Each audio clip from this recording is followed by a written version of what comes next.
Hello বন্ধুরা, কেমন আছেন সবাই? আশা করি সকলেই খুব ভালো আছেন। রিয়াস কিচেন প্যারাডাইসে আপনাদের সকলকে স্বাগত জানাই। আজকে আপনাদের সামনে একটা নতুন রেসিপি নিয়ে চলে এসেছি। খুব সুন্দর, খুব সহজেই আপনারা বাড়িতে তৈরি করতে পারবেন চিকেন বিরিয়ানি। আমরা প্রথমে একটা কড়াইতে সব রকম গোটা গরম মশলা ফোড়ন দিয়ে আমরা চিকেনগুলোকে ভালো করে কষিয়ে নিয়েছি।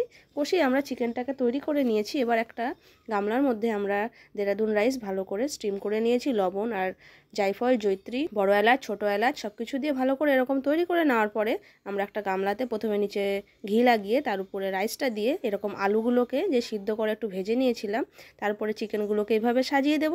দিয়ে উপর দিয়ে একটু বেরেস্তা ছড়িয়ে দেবো। পেঁয়াজ ভেজে রেখেছিলাম, সেটাকে বেরেস্তা বলে, আমরা এটাকে ছড়িয়ে দেবো এর উপর দিয়ে। তারপরে আমরা আবার রাইসের একটা লেয়ার দিয়ে দেবো এর উপর দিয়ে। ভালো করে রাইসের একটা লেয়ার দিয়ে দিতে হবে যাতে নিচের লেয়ারটা ঢেকে যায়। রাইসের লেয়ারটা দেওয়ার পরে আমরা এর উপর দিয়ে আবার বিরিয়ানি মশলা ছড়িয়ে দেবো। আর আমরা একটা বাটির মধ্যে কেওড়ার জল, গোলাপ জল, একটুখানি মিঠা আতর দিয়ে একটু দুধ দিয়ে মিশ্রণ তৈরি করে রেখেছিলাম এবং উপর দিয়ে ঘিটা প্রথমে ছড়িয়ে দিলাম। তারপরে আমরা ওই দুধের মিশ্রণটা উপর দিয়ে ছড়িয়ে দেবো। এতে ভালো ফ্লেভার আসবে, খেতে খুব সুন্দর লাগবে, খুব সুন্দর একটা আতরের মিষ্টি মিষ্টি সেন্ট আসবে। তার উপর দিয়ে আমরা এবার বেরেস্তাগুলো আবার আরেকবার ছড়িয়ে উপর দিয়ে ঘি ছড়িয়ে দিলাম। যতটা ঘি ছিল পুরো ঘিটা ছড়িয়ে দেবো। আমরা এখানে 200 গ্রাম মতো ঘি ইউজ করেছি, আপনারা চাইলে সাদা তেলও ইউজ করতে পারেন।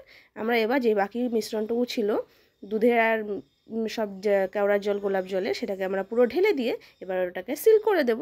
সিল করে এটাকে আমরা 10 থেকে 15 মিনিট, আধা ঘন্টা দমে রেখে দেব। দমে রেখে দেওয়ার পরেই দেখুন তৈরি হয়ে যাবে ঝরঝরে চিকেন বিরিয়ানি। এটা খুব ঝরঝরে হয়েছে, দেখুন আমরা তুলে দেখাচ্ছি। একদম রাইসগুলো পুরো ঝরঝরে রয়েছে এবং চিকেনগুলো পুরো নরম হয়ে সিদ্ধ হয়ে গেছে। আমরা এইভাবে এবার রাইসগুলোকে দেখাচ্ছি আপনাদের। দেখুন আমরা এবার এখানে একটা প্লেট সাজিয়ে নেব।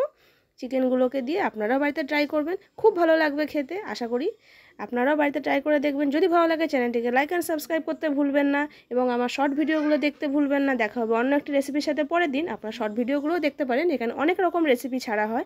আশা করি আপনাদের সেগুলোও খুব ভালো লাগবে। এরকম আরও নতুন নতুন ইন্টারেস্টিং ভিডিও নিয়ে খুব শিগগিরই আপনাদের সামনে আবার হাজির হব। তার জন্য চ্যানেলটির সাথে থাকুন এবং পাশে থাকুন। টাটা।